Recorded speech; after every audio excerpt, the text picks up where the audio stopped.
What did he say? He's going to destroy the world.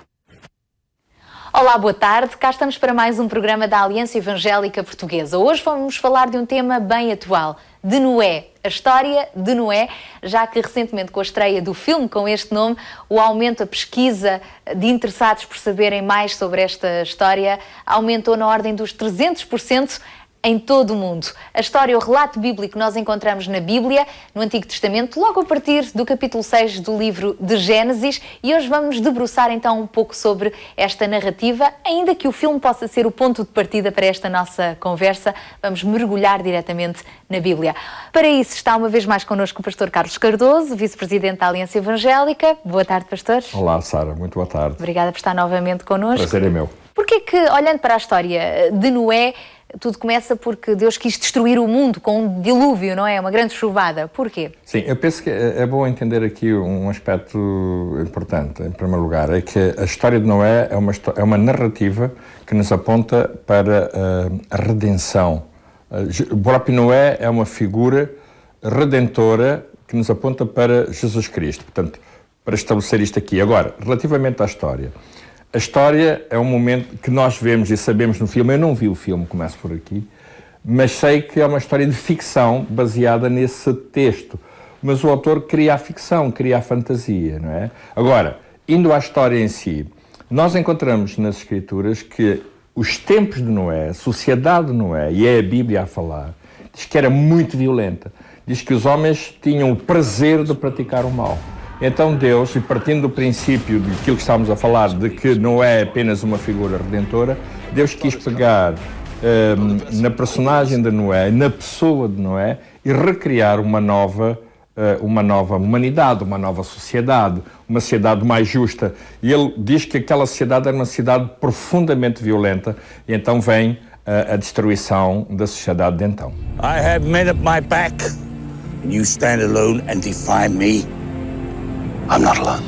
Deus falou diretamente com Noé para ele construir essa arca? Com certeza, não é? Só poderia ser, não poderia ser de outra maneira. Deus falou os homens nesta altura, e Noé diz que era um homem bom, diz que ele tinha relação, ele ouvia Deus, ele tinha comunhão com Deus, diz que ele era um homem que praticava o bem e que tinha comunhão com Deus. Então Deus falou com Noé, e Noé então decidiu obedecer aquilo que era o plano de Deus, e então construiu a arca. Noé forçou alguém a entrar na arca? Não, de modo algum.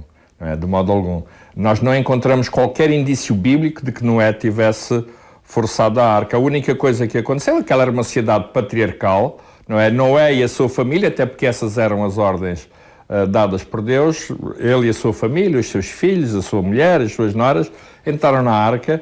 E, com certeza, porque havia este sentido patriarcal, não era o chefe de família e, como tal, eles foram para aquela arca. E todos os animais, de uma forma milagrosa, foram também encaminhados para a própria arca. Claro, sobrenaturalmente, como é lógico, não é? Portanto, Deus esteve neste plano, neste processo, e nós encontramos então que Deus, de cada espécie dos animais, Ele salvou aqueles animais de maneira que depois pudesse de novo reproduzir a espécie na Terra, o que veio a acontecer. O que é que aconteceu quando o dilúvio parou?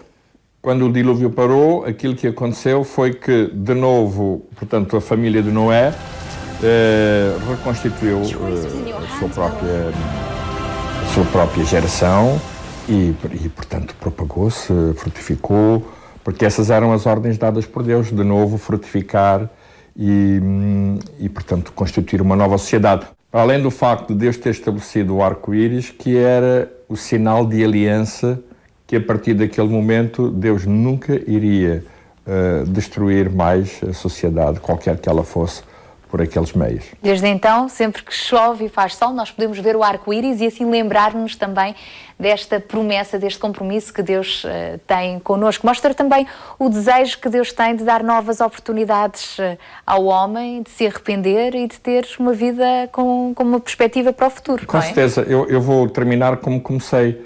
Portanto, não é uma figura redentora da pessoa de Jesus. E em Jesus há oportunidade para todas as pessoas poderem, deixe-me usar esta expressão, entrar na arca, não é? Nesta relação, nesta comunhão com Deus e tornarem-se novos homens, como diz a Escritura. Até porque a Escritura diz, se alguém está em Cristo, nova criatura é. as coisas velhas já passaram, eis que tudo se fez novo. Ou seja, foi o que aconteceu exatamente com o dilúvio. Tudo se fez novo e reconstruiu-se todas as coisas. It begins.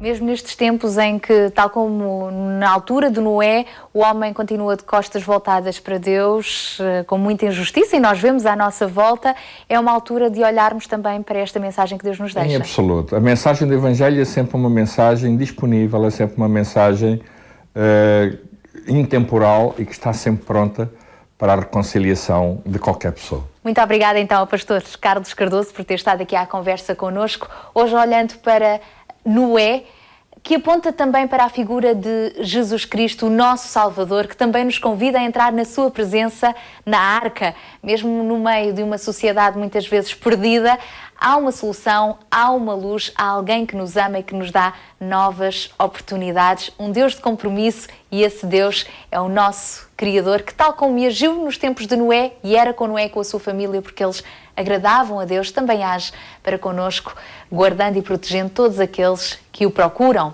e que o amam. Pense nisto, já agora fica o convite para ler na Bíblia o relato de Noé, em Gênesis, e logo à noite voltamos ainda a estar consigo na rádio, na Antena 1, por volta das 22h45. Até lá, se Deus quiser.